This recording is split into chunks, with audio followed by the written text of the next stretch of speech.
Enak kali dia terkenal gratis. Langsung sejajar nanti namanya dengan PBB kan. Kita biarkan aja, lama-lama kan capek sendiri. Biarkan aja orang yang menghujat. Jadi saya sangat banyak dihujat. Ya mungkin ketua udah pernah dihujat belum? Sering. Yang menghujat dari DPC atau dari luar? Yang paling menyakitkan yang mana? Dari dalam. Nah, ya ini curahan hati, ya curahan hati seorang ketua. Hujatan itu yang paling sakit adalah musuh dalam selimut. Musuh dalam selimut lah yang paling kurang ajar. Nah itulah. Nah artinya kawan-kawan jangan sampai jadi pelakunya. Jangan sampai jadi pelaku penghujat di dalam. Gak usah. Kalau ada kekurangan ketuanya, kalau menurut saudara memang kurang pas, tidak perlu bicarakan ke tetangga. Atau bicarakan ke Facebook atau dijadikan status WA. Tak perlu.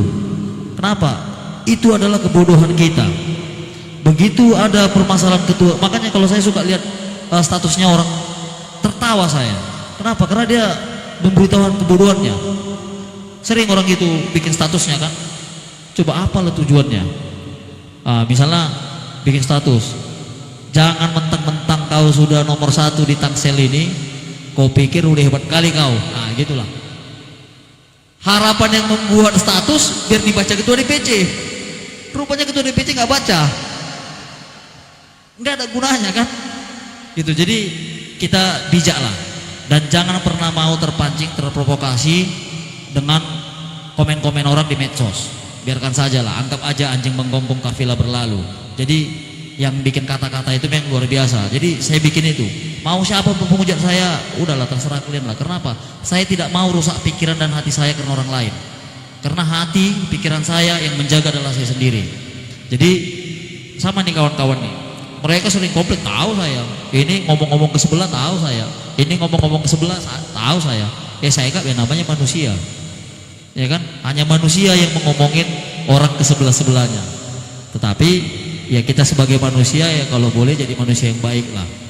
Manusia yang baik, ada kekurangan kita sebagai pimpinan, kita sampaikan. Saya paling senang rapat kita ribut. Waktu rapat kita ribut, berdebat silakan. Bila perlu pukul-pukul meja pun gak apa-apa. Tetapi pada saat dia ambil keputusan keluar dari ruangan, ya sudah kita jalankan. Tidak ada lagi nyon bikin blok-blok. Karena gak ada gunanya. Misalnya kayak DPD, kita cinta nggak sama DPD Banten? Cinta nggak sama PBB? Jangan bikin blok-blok. Kalau kawan-kawan bikin blok-blok, berarti cinta itu hanya di mulut. Jangan jadikan blok-blok. Artinya jangan jadikan blok-blok. Tiba-tiba besok, nyorma ketua DPD lagi kosong. Gak usah urusi itu nih, aman. Biar urusan kami itu. Ya, kalau ketua DPD pun saat ini belum ada, biarkanlah itu jadi urusan kami. Artinya jangan kita tortori ngundang orang. Karena banyak ini sekarang DPD Banten ini udah seru ini. Udah ada datang bawa duit, saya bilang terima aja duitnya, nggak apa-apa. Karena kan nggak dosa dikasih, namanya dikasih, terima aja, nggak apa-apa.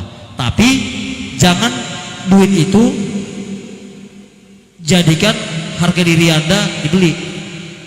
Tetap apa isi hati kita itu yang harus kita kerjakan. Jadi Pemuda Batak Bersatu ini kita pastikan kegiatan kita adalah sosial. Kita harus bisa menjadi saluran berkat buat orang lain. Kita jangan kelihatan besar hebat di luar atau di Facebook, tetapi di dalam kita rapuh. Kalau Tangsel gimana Bang? Aman? Solid? Ya, mudah-mudahan. Harapan kami juga kalau Tangsel solid, pasti nanti ke DPD pun solid, ke DPP pun solid. Kenapa? Kalau di Tangsel tidak solid, bahaya. Di DPP itu ada marga Somping, ada marga Panjaitan, ada Sembiring, ada Setanggam. Nanti anggota Tangsel telepon nih, Somping gua, ketua umumnya Somping, terus ngelepon ini. Ya kan? Jangan bilang solid. Nah ini bahaya nih. Jangan sampai ada nanti marga Somping yang telepon saya. Yang bilang ketuanya. Ini penyakit orang kita. Yang jadi ini mohon maaf yang sebesar-besarnya. Gak ada di sini yang mau kita perebutkan.